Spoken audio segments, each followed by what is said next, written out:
আইনশৃঙ্খলা পরিস্থিতি সারা বাংলাদেশে অবস্থা খুব খারাপ এবং আমরা এটা তো দৃশ্যমান যে পুলিশ তার কাজ করছে না সেভাবে যেভাবে আমরা আশা করেছিলাম। এবং আমরা প্রথম থেকেই বলেছি যে সরকারের সাথে জনসম্পৃক্ততার অনেক অভাব ছিল এবং এই ধরনের গুরুত্বপূর্ণ মন্ত্রণালয়তে এমন কাউকে হয়তো দেওয়া উচিত ছিল যাতে জনসম্পৃক্ততা বেশি হয় অথবা পুলিশের কনফিডেন্সটা ফিরিয়ে নিয়ে আসতে পারে। আমি গতকালকে শুনেছি আপনার উপদেষ্টার বক্তব্য, তবে এটাকে উড়িয়ে দিয়ে দেওয়া যায় না যে এখানে আওয়ামী লীগের বা বিগত যে সরকার তার যথেষ্ট পরিমাণ অবৈধ অর্থ আছে এবং দেশের একটা পরিস্থিতি খারাপ হলে পলিটিক্যাল বেনিফিট সেই সরকারই পাবে। তো আমি সেটাকে উড়িয়ে দিচ্ছি না, আবার অ্যাট দ্য সেম টাইম আমাদের এই বর্তমান সরকারও যে 100% এফোর্ট দিচ্ছে বা সাকসেসফুলি কাজ করছে আমি সেটাও বলছি। তো আমার মনে হয় যে আমরা আশা করি সামনে এই পরিস্থিতি ভালো হবে। আর আপনি যে ছাত্রদের নতুন দলের কথা বলছেন, গণতান্ত্রিক দেশে আমরা সব ধরনের দলকেই আমরা স্বাগত জানাই। দল মানেই মানুষের কাছে যেতে হবে এবং মানুষ যদি গ্রহণ করে তাহলে আপনাকে মানুষ তার বিশ্বাসের জায়গায় রাখবে।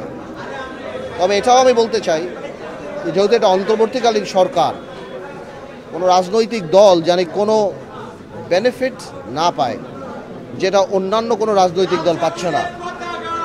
হ্যাঁ, তো এই জিনিসগুলি মাথায় রাখতে হবে যে আমাদের সামনে যারা রাজনৈতিক দল নিয়ে আসছেন তারা যেন এই ধরনের কোনো অ্যাডভান্টেজ সরকারের কাছ থেকে না পায় যাতে অন্য রাজনৈতিক দলগুলির জন্য সেটা ইনজাস্টিস হয়।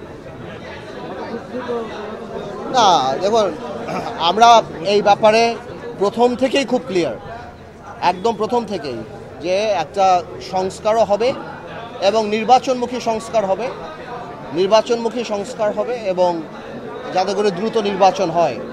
সংস্কার এমন কিছু করা যাবে না যেটা ভবিষ্যতে জনগণের সরকারের করা উচিত বা তাদের হাতে ন্যস্ত হওয়া উচিত। আবার সংস্কারের কথা বলে কাল বিলম্ব করা যাবে না, কারণ নির্বাচনের ব্যাপারটাও এটাও জনগণের কাছে অত্যন্ত গুরুত্বপূর্ণ এবং গত 6 মাসে সরকার যেভাবে চলছে সেই জিনিসটাতেও মানুষের আস্থা আস্তে আস্তে হারিয়ে যাচ্ছে।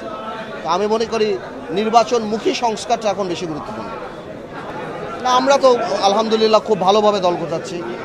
আমরা ঢাকা সিটিতে, আপনারা জানবেন, আপনারা রিসেন্টলি আমাদের প্রোগ্রাম দেখেছেন এবং রমজানের পরে আমাদের আবার ব্যাপক প্রোগ্রাম হবে। শুধু ঢাকা না, সারা বাংলাদেশ থেকেই যারা পজিটিভ পলিটিক্স করতে চায় এই ধরনের অনেক মানুষ আমাদের সাথে যোগাযোগ করছে। ইনশাল্লাহ বাকিটা আল্লাহ ছেড়ে সময় বলে দেবে।